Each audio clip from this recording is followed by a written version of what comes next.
Divorce is extremely difficult at best and paralyzing at worst. It's similar to being in a dodgeball game where everybody is shooting their shot at you while simultaneously being asked to make lifelong decisions. It is overwhelming.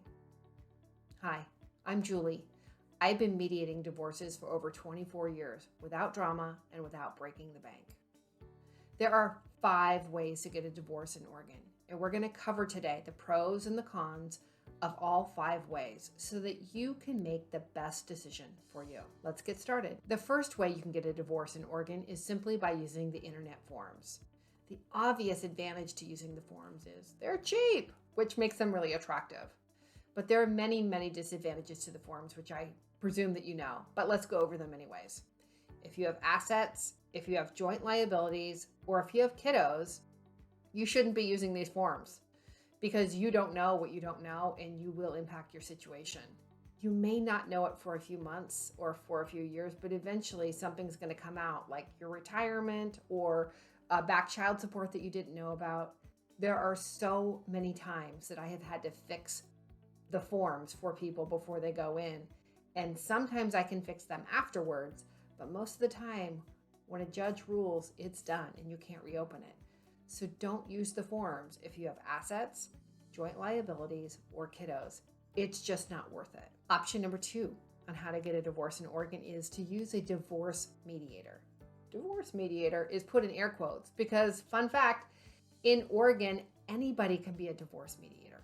My 17-year-old son can be a divorce mediator, market himself all over the internet, and there's no license nor regulation that will prevent him from doing so. Here's the truth. They don't have the knowledge or the skill to charge anything for what they're doing. They might say that, it's just not true. A divorce is a complex series of decisions that attorneys understand. We have been licensed, regulated, and we have a ton of education that we have to take on a regular basis around this specific area. That way we know what we know. The third way you can get a divorce in Oregon is by hiring a single attorney.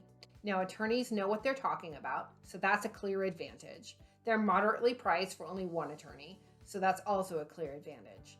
The clear disadvantage, however, is that they can only represent one party.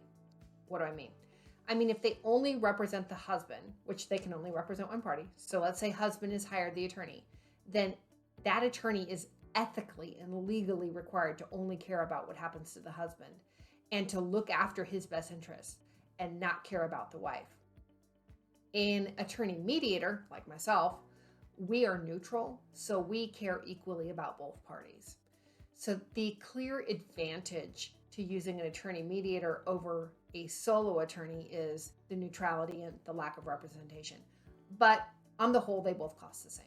I also never recommend using a single attorney for a divorce for the reason that they can only represent one party. So there's only 2 times that I don't recommend using one of these 5 processes. I don't recommend you use a non-attorney divorce mediator, and I do not recommend that you use a single attorney. I'd rather use the forms or 2 attorneys or using a divorce attorney mediator like myself. Option number 4 is to use 2 attorneys. Without equivocation, using 2 attorneys is the safest option for both parties, hands down. The problem, though, is that it's also the most expensive.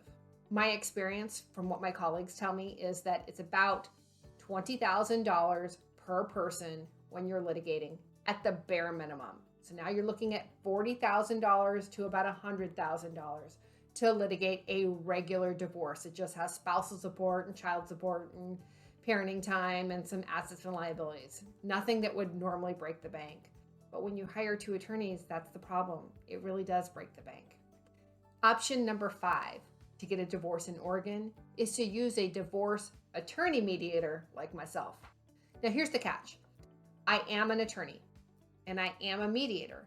But when I mediate your divorce, I have to put on my mediator hat. And the difference is subtle, but it's actually really important. Because remember when I told you about the single attorney can only represent one party? I can't represent either of you. So I maintain my neutrality by being a mediator. So I call the balls and strikes. I walk you through everything you need to talk about. I know the agenda because I've been doing this for 24 years. I know the advantage and disadvantage to every option that we have to talk about. And by the way, that's going to be different for every husband and every wife. My job is to make sure you know all that. Then, when it comes time to go to court, I put my attorney hat on so I can file everything at court for you. So the truth is, when you hire a divorce attorney mediator, you get the best of all worlds. You get somebody who's going to take everything from beginning to end, so you never have to set foot in the courthouse.